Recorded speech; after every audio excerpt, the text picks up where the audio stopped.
The summertime can be one of the most enjoyable times during the year between barbecues and activities, going outside and being with family and friends. But how do you not let your health, your fitness, and your strength go by the wayside during the busy summer months? On this week's episode of the Exercise is Health podcast, it's exactly what we want to talk with you about. We're going to cue our introduction and then we're going to dive right into this conversation. Welcome to the Exercise is Health podcast, where we will be breaking down the strategies and tactics you need to know to build your health, strength, and function without feeling achy, sore, or injured. We're your hosts, Julie and Charlie, the creators of the Exercise for Life membership. Your podcast starts now. Hey, welcome back, exercisers, to the Exercise is Health podcast, brought to you by Exercise for Life Studios, where we believe that your health is your most valuable asset. And the single best thing that you can do to both boost and protect this asset is exercise. Specifically, exercise that's geared towards building the health and function of your muscles. We are your hosts, Charlie and Julie. And before we dive into this week's content, we do have an ask for you. If you've enjoyed any of the episodes that we've put out over the last, 5.5 years we've been putting this podcast out. If you've enjoyed a single one, if you could please pause this right now, go to Apple Podcasts and leave us a rating and review. It would not only help more people find our podcast, but it would allow us to show up higher in search results when we're trying to get super high quality guests on. And these ratings and reviews kind of vouch for us saying, yeah, this podcast is really good. Yeah, this podcast is helpful. Yeah, this podcast is legitimate. So we love to bring on amazing guests, just like the ones we've been bringing on, but continue to bring on more amazing guests for you. So if you liked any of the content we put out, if you could please go to Apple Podcasts, leave us that 5-star rating and review, that would be amazing. Now, this week we are discussing this idea of, hey, you've worked hard in the gym through the fall, the winter, the spring, and summertime is here. You want to enjoy being with family, being with friends, being outside, not being in the gym. But how do you not let all of the results that you've built up go by the wayside? This is a huge issue that a lot of people face. And so we want to give you 3 steps that you can follow today to help combat this and make sure your health, your strength, your function, your fitness all stay up there through the busy summer months. Honestly, Charlie, I think summer's my favorite time for fitness. And I think it's mostly because the days are really long. Yeah. And if you guys don't know, we are in the Midwest. And I'm saying this because I didn't know until I lived here, that there's a drastic change in the day length between summer and winter. I remember when I first moved here, I was teaching a group fitness class that started at 4:15 in the afternoon. It started with 4:15 in the afternoon, until 5 o'clock. It was a 45-minute class. And I remember the first fall, I was like, Charlie, the sun is setting while I'm teaching the class. And a month later, I was like, the sun is set before the class starts. I go to work in the middle of the afternoon at 4:15 and it is pitch black outside. So anyways, one thing that I love about summer is that you can be outside moving. I know so many people love to exercise when they can be outside, but for so much longer of the day. You can wake up at 5 and go outside and it's bright. Yep. And you can get home from work, eat your dinner, and go for a walk or a bike ride after all that at 8 o'clock, 8:30, and it's still bright, which is so amazing. So really take advantage of this opportunity. But also summer can pose a lot of disrupt in the schedule because kids might be home from school, or maybe your work is different, or you're doing more activities like what Charlie was saying, vacation. So keeping on it is really important in terms of maintaining the gains and the strength gains that you've made as you were a gym person over the winter maybe. But the big thing too is knowing that the consistency is what's potent for your health. So figuring out a way, even if it's a different way than what you've been doing, to stay consistent with your exercise is going to be really important for you to continue to get all the health benefits that exercise can provide for you. Yeah, I know a lot of people who are very consistent going to the gym and exercising during the fall, the winter, the spring, and everything like that feel like the summer is kind of the time that they've been working for. And so they will slow down during the summer or, take the summer months completely off. I mean, I remember when I was working downtown in a box gym or a health club, and the summer, it was half, maybe a third of the people that were normally there during the winter. I'm not talking about there, January 1, or January 2nd. I'm talking about, consistently there to they're just nowhere to be found because, they're at the beach, they're traveling, they're doing all these things, which is great. Like, you want to be able to build your strength, build your health, build your fitness so you can enjoy your life in the ways that you want to enjoy it. The question is, how can you keep that strength, that health, that fitness that you've built over, the non-summer months, but not have to burden yourself with going to a gym? Like, people want to be outside when the weather's nice. And so I totally get that. So we have 3 things that we want to talk with you about today. The first thing that we want to talk with you about, which we actually don't talk about all that much on this podcast. You're right. But is to prioritize your rest and recovery. See, the summer months between travel, different schedule, like you're saying, going on vacation, and just, events, gatherings, barbecues, everything like that, eating different foods, different celebrations. It's like there's a lot going on. I mean, I don't know that I've ever had a conversation with somebody who's like, oh yeah, the summer's going really slow. It's like the summer's always flying by. The summer's always going so fast because there's always so much going on. And that's great. But where that can leave a lot of people is feeling really tired, feeling overwhelmed, feeling not like emotionally overwhelmed, but like physically overwhelmed, feeling like exhausted, like, oh, I just need a break. And so that can really take a toll on your health, on your strength, on your fitness. And so one thing is to, throughout your week, really build in times where you're going to prioritize your rest. You're going to prioritize your recovery and just prioritize just having some downtime, even if it's not doing all the normal summer activities that you normally do, but just so you can get a little bit of a recharge. So then you can feel like, okay, yeah, now I can bounce back. I can feel like my healthy, strong, fit self again. You're right, Charlie. I think, how they have this saying, like, work hard, play hard, right? And it's always like seems fun because like you're living a big life, right? But it's like you can work out hard when you've rested hard. And I can't tell you the amount of time. This is like this should be a personal message, like, to Julie.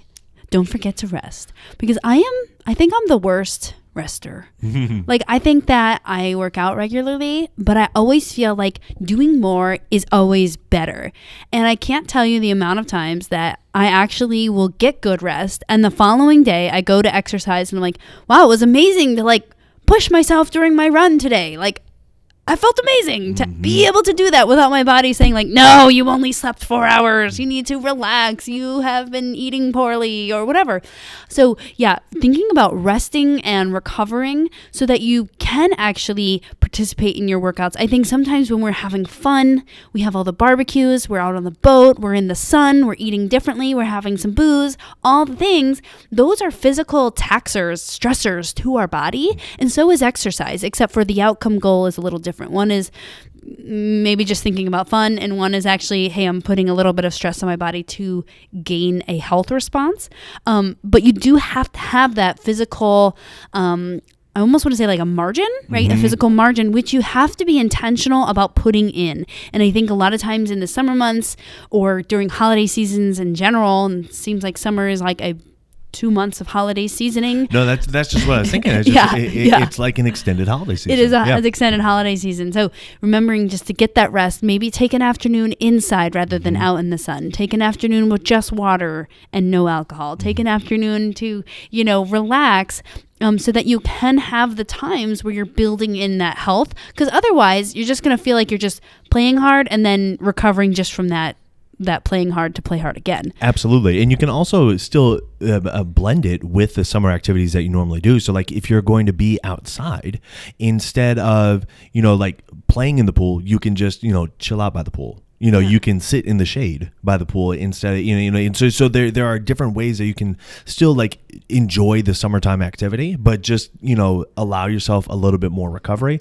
Another simple thing is if you just look at like 1 or 2 nights a week, not necessarily on the weekends, but maybe on the weekends, but, like just during the week, just 1 or 2 nights being like, okay, cool. Like this is going to be the limit of how late I stay up. You know, I mean, you know, I'm going to, and it doesn't have to be like the same nights every single week, but it's just like 1 or 2 nights a week, you know, that you can get to sleep at like a really decent hour for you. That's different for everybody. But I know, like, for example, like last night, I was asleep by 9 o'clock. And that was just like such a recharge to be able to be asleep by 9 o'clock. And if you just get like 1 or 2 nights of those a week, oh my gosh, it makes a world of difference. Right.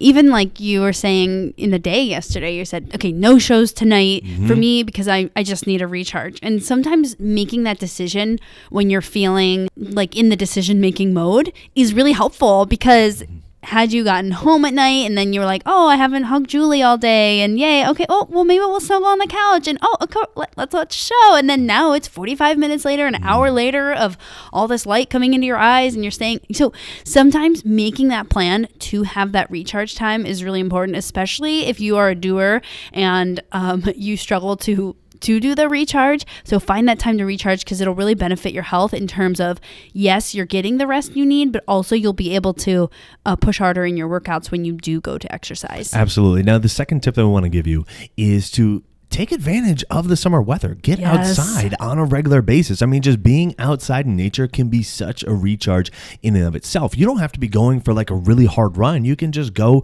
for a walk or just spend some time, you know, gardening or doing some light yard work or whatever. But just like being outside, and it doesn't have to be for, you know, 5 to 6 hours at a time either. You can get out for 20 minutes in the morning, you know, as the sun's coming up, or the sun is, you know, a little bit lower in the sky. And that in and of itself can be like, okay, yeah, like this is setting me up to have a great day. Same thing in the evening as the sun's going down. Just get out, you know, for 20 minutes of just, you know, again, either just sitting outside or just some light activity. Or if you are up for it and you want to make sure that, you know, you are getting your outside runs and you're doing, you know, your longer bike rides, you're taking advantage of golf weather and, you know, getting outside and, you know, walking 18 holes, playing golf, everything that you want to do, you know, from a physical activity standpoint, find some times to make sure that you are like intentional about getting outside every day. That's right. And Charlie, I remember that I moved here, 10 years ago? Yes. Was it like 10 years ago? Okay. So I moved here 10 years ago, and it was like a year into like... Almost exactly to the day that we're recording this. Really? Yeah. Oh my gosh, that's crazy. Anyways, happy 10 years to me being in the Chicagoland area. Anyways, so I was probably, a year out of college at that point. So kind of like my first like adulting experience happened here, which was a very different environment than where I had ever been. Because most of my like adult teenage years, like, you know, the upper teenage years, I was in Florida. So it's like hot all the time. It's summer all the time. You can be outside every day. I was outside every day. It's warm all the time. And it's bright all the time. Like, you don't have the times when it's like dark all the time. Like here, it's dark all the, I don't know if I already said this, people, but it's dark here a lot. Moving on. But getting outside is something that like, everyone feels it. It like primes your brain to do better stuff. And I know that's like the most like basic way to say it. And you might listen to other professionals like, it's all about connecting with nature, getting the vitamin D or the fresh air. But something about being outside, I don't know, I think it helps everyone. Your brain does not become less clear because you've gone outside. Right. You don't make poorer decisions because you've gone outside. You actually get the reverse when you're outside, when you're in the fresh air. So who knows why? We can say it's a whole bunch of different things. You're connecting with nature. Your hands are in the dirt. You're getting vitamin D. You're getting fresh air. Whatever it is, you're moving your body. It doesn't matter what it is. What matters is that when you do get outside, somehow people start making better decisions, especially if, you know, the weather's nice, which in this area it is, which is amazing. And I was thinking about this because I listen to a lot of other fitness people, and they're like, something about when you exercise, your brain makes better decisions. And I think you even wrote about that in your book. Like when you exercise, your brain makes better decisions. And I've always thought that's funny because also I'm hungrier. So my brain is telling me like, you must eat. And I always thought, man, but if I'm trying to eat less, I guess my body doesn't really want me to eat less if I'm exercising. Anyways, but it's like you're priming your body to do healthy things, and getting outside is one of those things. Absolutely. Now, the third tip that we have is to still make sure you are getting your resistance training in a minimum of 3 times a week, but doing it at home. Like, you don't have to go to a gym to do your resistance training. You don't have to go to a gym to, challenge your muscles. Now, a lot of people would see in years past is, again, they'd be consistent with their strength training, in the fall, the winter, the spring, and then summertime was like, hey, I do not want to be in the gym. So they would go June, July, and August essentially without doing any kind of significant strength training. And then they would come back in September and they spent their time outside and everything like that. They did all the activities that they wanted to do, but their strength was noticeably less. Now, for some people, that's not a big deal. They'd be like, okay, cool. Like, I'm young enough. I'm still relatively strong enough. I'm fit enough, whatever. Like, I can bounce back. It'll build back. Sure, I did what I wanted to do over the last 3 months.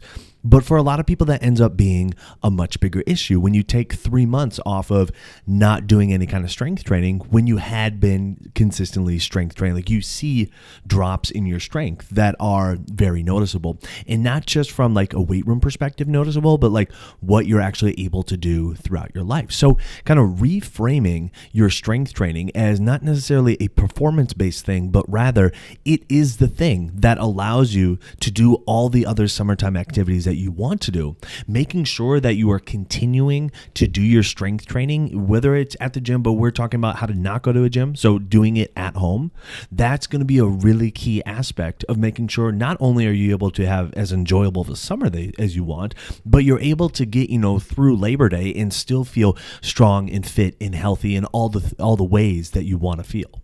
Charlie, so last week you called me out for making up words. Yes, that's true. I did. And I didn't know that I was making up that word that I used because it just, it's about the communication. But now making up a word that is not a new word, but it is a Julie made up word. Oh, okay. Okay. I thought you were going to say I made up a word. I'm like, I'm pretty sure that I might have. I don't think you make up words. Okay. But we're talking about resistance training at home and the why, right? And so the big thing that comes to my brain when I'm thinking about this is this idea of bufferage. Okay. That is a made up word, right? I can get behind that. It's like, how much buffer do you have? So it's like, what's your bufferage? Okay, so think about this. If you've been working out since you were 20 years old and you've been working out regularly, maybe you've taken some breaks, but it's not like 6-year breaks, 10-year breaks. It's like, you've just been kind of consistent with it. And now you are 60s, 65, maybe your 50s, whatever. It's been a lot of years. You have a lot of bufferage built up of bone density, muscle strength, joint function, all the responses. Like, your body is actually living in an environment that says we exercise regularly. So keep the stuff we need for regular exercise. Like, whatever response your body is having metabolism wise, muscle wise, bone wise, all that stuff, right? Most people don't start exercising and doing healthy stuff in their 20s because their health is not an issue. They're not viewing their health. So if you were like, yeah, Julie, that is definitely not me. I started exercising when I was in my 40s, 50s, 60s, 70s. You're starting later in life. That's fine. But I do want to say that because you're starting later in life, you do have a little bit less bufferage or a lot of bit less bufferage, depending on how aggressively you've attacked this thing, which is totally not an issue. The issue is that if you never started, right? You're starting, that's perfect. But you do have less bufferage, right?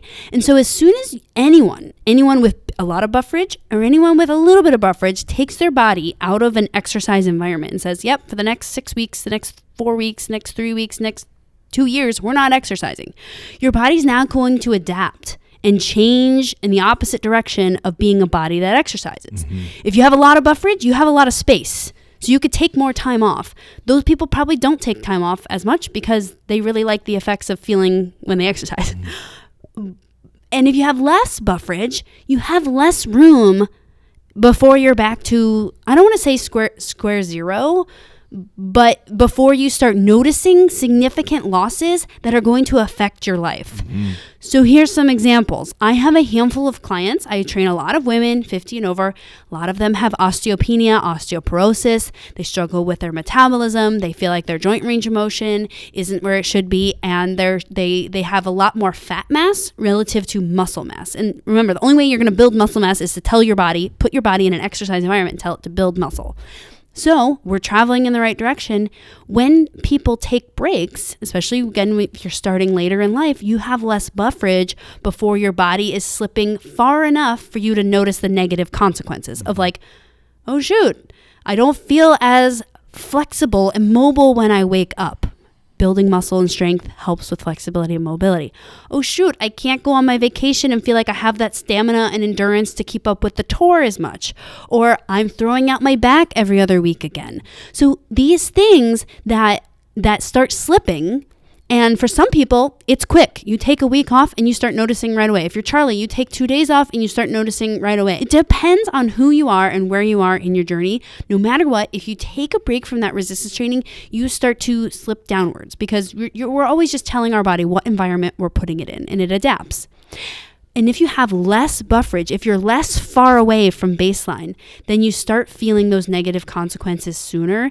And we want to help you by sharing this so that you're trying to stay as far away from, feeling like you're a risk for falling, or feeling like you're losing so much muscle mass that now you are struggling to keep up on vacation or pick up your grandkids and things like that, because we want to keep you living the lifestyle that you want to live, which requires healthy functional muscles. And the best way to keep healthy functional muscles is to regularly resistance train.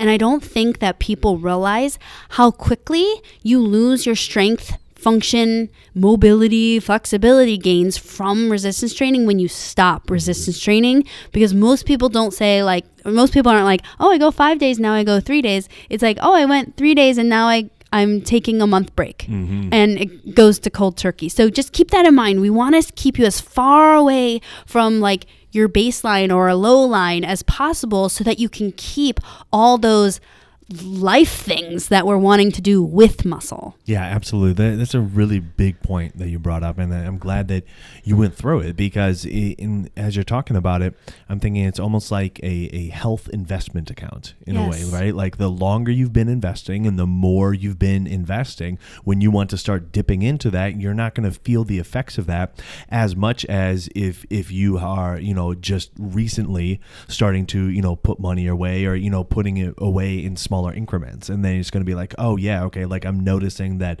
my balance is getting closer to zero or whatever. So it's same kind of idea, but yeah, spelling it out like that, that's big. Okay, so again, let's recap these kind of 3 ways to stay strong through the summer without having to go to the gym. Number 1 is to prioritize your rest and recovery. Look, the summer is filled with activities, and you should be able to participate in all those activities. We want you to participate in all those activities, but we also know that participating in all the activities can be very taxing. So prioritize your rest and recovery throughout your week, even if it's not like abstaining from the activities completely, but just, like hanging out by the pool instead of playing in the pool or something like that. Just having those little bits of recharge time, finding a night or two throughout the week where you can just go to bed at a super decent time for yourself. That can make all the difference, especially as the summer months go on. Number 2, make sure that you are getting outside every single day, doing the things that you want to do, whether it's going for a bike ride or run, or just, doing work around your yard or in your garden, or just going for those light kind of like 20-minute walks or something like that. And number 3, make sure that you're prioritizing your resistance training at least 3 times a week from your home. You do not need to go to a gym in order to feel healthy and strong. You do not need to go to a gym in order to build your strength and fitness. You can get the results that you're wanting to get and maintain the results that you have by effectively strength training right from your home. And I mean, all the other podcasts that we do talk about how to go about doing that. But we would just want to remind you, like, that is a key component to continuing to be able to do all the other stuff that you want to do during the summer months. That's right. And if you are needing help to exercise from home, we would love for you to become an Exercise for Life member. In our membership, we have so many programs. And actually, one thing I love about our membership, which we barely talk about, is that every workout is in a program, because it's not just one-off programs. We're going to train you over time. So every program is 8 workouts. They're always 10 to 25 minutes, maybe 30 minutes, but nothing over. And all the equipment that we use is just things from your home. And we give you so many options so you know how to make sure that it's going to fit and feel good for your body. Because that's one of our biggest objections. Like, I know you guys talk about resistance training, but every time I've tried it, it hurts or something's wrong. So that's our big thing. So go to www.exerciseforlifestudios.com/membership and check out our membership options. And we can't wait to work out with you in your home. So who do you know that needs to hear this episode? Who do you know that has been working really hard on their health, on their fitness, on their strength through the fall and winter and spring, and during the summer they want to make sure that they don't lose it, but they're also not interested in taking an hour or 3 hours multiple times a week to go to a gym and work out? Share this episode with them so they can learn 3 ways that they can maintain their strength and their health and their fitness through the summer months without having to go to a gym. And while you're online, head on over to Apple Podcasts and leave us a rating and review. It helps people find our podcast when they're looking for information on exercise and they're looking for information on health. So if you found value in this conversation today, let us know by leaving us a 5-star rating and review. Well, thanks so much for tuning in. We always appreciate it. Have a fantastic week, and we'll talk with you all next week. This podcast is for information purposes only. The statements and views on this podcast are not medical advice. This podcast, including Julie and Charlie Gates, disclaim responsibility for any possible adverse effects from the use of information contained herein. Opinions of guests are their own, and this podcast does not endorse or accept responsibility for statements made by guests. This podcast does not make any representations or warranties about guest qualifications or credibility. This podcast may contain paid endorsements or advertisements for products or services. Individuals on this podcast may have a direct or indirect financial interest in products or services referred to herein. If you think you have a medical issue, consult a licensed physician.